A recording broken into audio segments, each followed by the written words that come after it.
কুমিল্লার নাঙ্গলকোট উপজেলার Mokorobpur union BNP Jubodal ও ছাত্রদলের উদ্যোগে কেন্দ্রীয় বিএনপি নির্বাহী কমিটির সদস্য মোবাশ্বের আলম ভূঁইয়া সহ উপজেলা যুবদল ও ছাত্রদলের নেতাকর্মীদের বিরুদ্ধে মিথ্যা মামলা প্রত্যাহার ও গ্রেপ্তারকৃতদের মুক্তির দাবিতে বিক্ষোভ মিছিল অনুষ্ঠিত হয়েছে। মঙ্গলবার বিকেলে বিক্ষোভ মিছিলটি মকরবপুর বাজারের বিভিন্ন সড়ক প্রদক্ষিণ করে মকরবপুর কেন্দ্রীয় মসজিদের সামনে এসে সমাবেশে মিলিত হয়।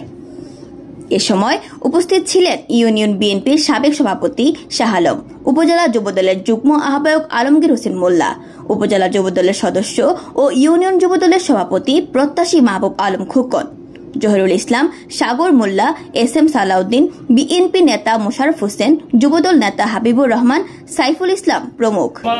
প্রাণপ্রিয় সহযোদ্ধা ভাইয়েরা, আসসালামু আলাইকুম। গত 28 তারিখে আমাদের ভাঙ্গুরডা যুবদলের কর্মী সম্মেলনে আমার নেতা আলহাজ মোবাশ্বের আলম ভূঁইয়া যথারীতি উনি তার সময় অনুযায়ী তিনি একটি অনুষ্ঠানে তিনি খাওয়া দাওয়া করার কথা ছিল। সেখান থেকে খাওয়া দাওয়া করে তিনি যথাসময়ে আমাদের ওই কর্মী সম্মেলনে উপস্থিত হয়েছেন। কিন্তু দুর্ভাগ্য বিষয়, আমাদের নেতার বিরুদ্ধে মিথ্যা মামলা আমরা দেখেছি। 28 তারিখে সেলিম ভূঁইয়া যে হত্যা হয়েছে, আমার নেতা এই ব্যাপারে কোনো কিছুই জানেন না। আমি বলতে চাই, যারা আজকে লাশের রাজনীতি করছেন, তারা গত 8 সালে যারা নৌকা উঠেছিল, তারা আবার ওই লাশ নিয়ে এই রাজনীতি অপব্যবহার চেষ্টা করছে। আপনারা সবাই সজাগ থাকবেন। বিএনপি, যুবদল, ছাত্রদল সবাই ঐক্যবদ্ধভাবে 2008 সালে মুরাকির বিরুদ্ধে ঐক্যবদ্ধ হয়ে তাদের বিরুদ্ধে প্রতিরোধ করে তুলতে হবে। 28 তারিখ বাংলাদেশে আমাদের নির্ধারিত একটা প্রোগ্রাম ছিল, কর্মী সভা। সেখানে আমার নেতা জনাব মোবাশ্বের আলম ভূঁইয়া আমাদের এখানে বাসন্ডায় একটা অনুষ্ঠান ছিল। দিনের 2টা বাজে উনি বাসন্ডা, আমরা সবাই একসাথে ছিলাম। বাংলাটা দিনের 2টা বাজে যে সেলিম ভূঁইয়া মারা গেছে, ওই মামলার 1 নম্বর আসামি আমাদের আগের সাবেক সংসদ সদস্য। উনি জানাজার নামাজে দাঁড়িয়ে একটা কথা বলছে যে মোবাশ্বের আলম ভূঁইয়া নাকি তার গলায় চিপে ওনাকে হত্যা করছে। তাহলে আমি বলতে চাই, মোবাশ্বের আলম ভূঁইয়া তো তখন বাসনটায় ছিল, আর সেলিম ভূঁইয়া ছিল বাংলাটায়। কেন সেলিম ভূঁইয়া দিনের 2টা বাজে বাংলাটা গেল কেন? এটা জাতি জানতে চায়। মিথ্যা কথা বলে মানুষকে দমিয়ে রাখা যাবে না। আপনারা এখন থেকে সবাইকে সচেতন ভাবে বলতে হবে, মোবাশ্বের আলম ভূঁইয়া কোন এই দেশে বাসি আসে নাই, নোয়াখালীর থেকে আসে নাই। মোবাশ্বের আলম ভূঁইয়া নাঙ্গলকোটের লোক। অতএব আপনারা সাবধান হয়ে যান, মিথ্যা মামলা দিয়ে কোনো লাভ হবে না।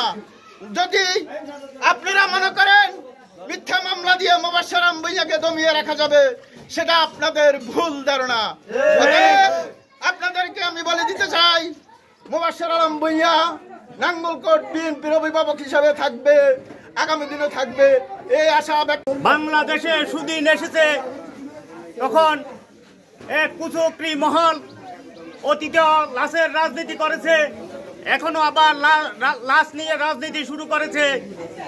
যিনি 2008 সালে এই এলাকা থেকে বিতাড়িত হয়েছেন, কুম্বা মার্কা নির্বাচন করেছে, তিনি আজকে আবার আমাদের মাঝে এসে আমাদের সাথে বিভ্রান্তি ছড়াইতেছে।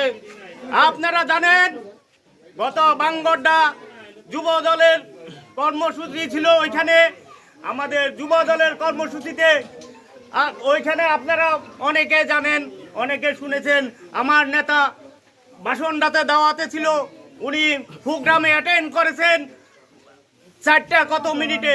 কিন্তু আজকে যারা লাশ নিয়ে ব্যবসা শুরু করেছে, তারা বলতেছে 2টা বাজে মোবাশ্বের ভূঁইয়া নাকি গলা টিপে হত্যা করেছে সেলিম ভূঁইয়াকে। আমরা অপর রাজনীতি ঘৃণা করি। আমি বলতে চাই, সেলিম ভূঁইয়া আমাদের দলের একজন প্রিয় নেতা ছিল, কর্মী ছিল, কিন্তু আজকে এই সেলিম ভূঁইয়ার মৃত্যুকে অপর রাজনীতিতে ঠেলে দিতেছেন। আপনারা লাশের রাজনীতি আর কত করবেন? আপনাদেরকে সতর্ক করতে চাই, আপনারা যারা লাশ নিয়ে রাজনীতি করতেছেন, এই